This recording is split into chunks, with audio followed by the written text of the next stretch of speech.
Today on Impress the Wife. You're in for a treat.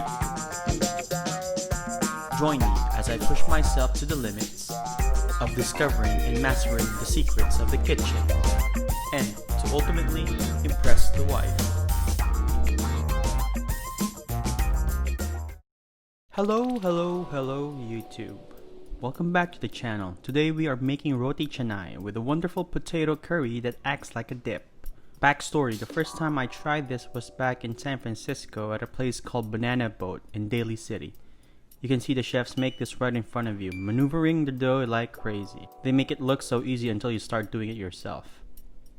Anyway, we'll start by combining all the ingredients except for the butter. You might be wondering why I'm using wheat flour. I just kind of like the texture it provides. But feel free to just use APF or bread flour all the way. Knead the dough until it forms a smooth surface. Depending on where you live, you might have to adjust the amount of water that you put in the dough. Humidity and the age of the flour you're using play a very big role in achieving the perfect consistency. We are kind of looking for a soft dough, but it shouldn't be sticky. If you run into the problem of having a sticky dough, add more flour. If you run into the problem of having a stiff dough, add more water.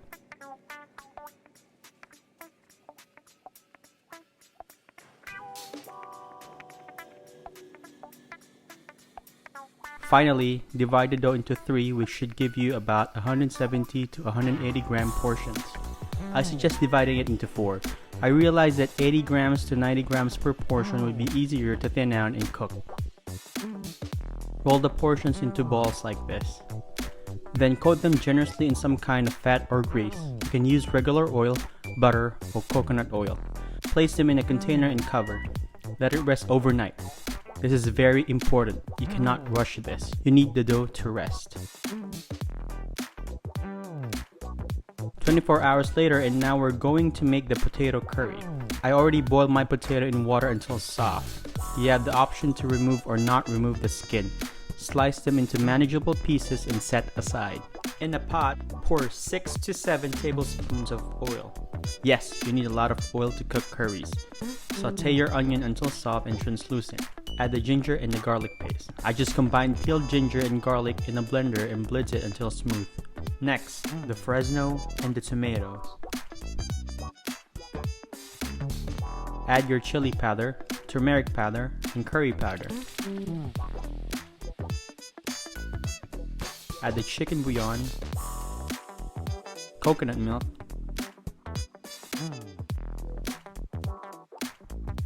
shrimp paste, this is optional, salt and sugar. Oh, by the way, don't forget the fish sauce. Finally, add water. I started with half a cup and added more along the way until the vegetables are cooked through and the flavors have married together. Cover for a few minutes. After a few minutes, add the boiled potatoes and give it a good stir again. Cook this further about 5 to 10 minutes until the potatoes are warm enough. Adjust the seasoning, then set aside. The curry is done. Now the Roti Canai. Make sure you leave the dough at room temperature for at least 2 hours. Now, spread a generous amount of oil on your work surface and flatten out a piece of dough. Since I am left-handed, I am placing my dominant hand under the dough while my right hand will be over the dough to act as a support. The goal here is to lift your dominant hand along with the elbow. When maneuvering the dough, the movement should be the opposite direction of your dominant hand. Meaning, if you are a righty, the dough's movement should be to your left.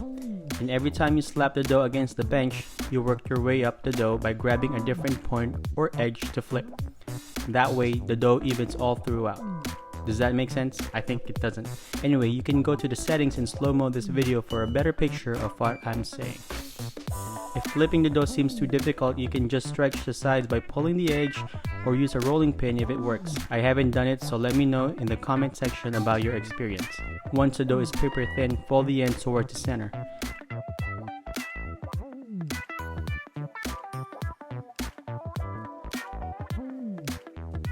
Heat up a frying pan on medium-low heat.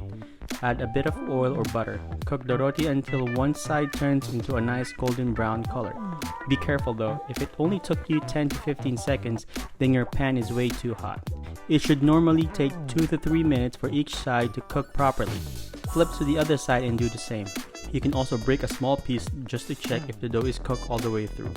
Once your rotis are ready, we are going to break them like this to expose the layers, and we are ready to plate.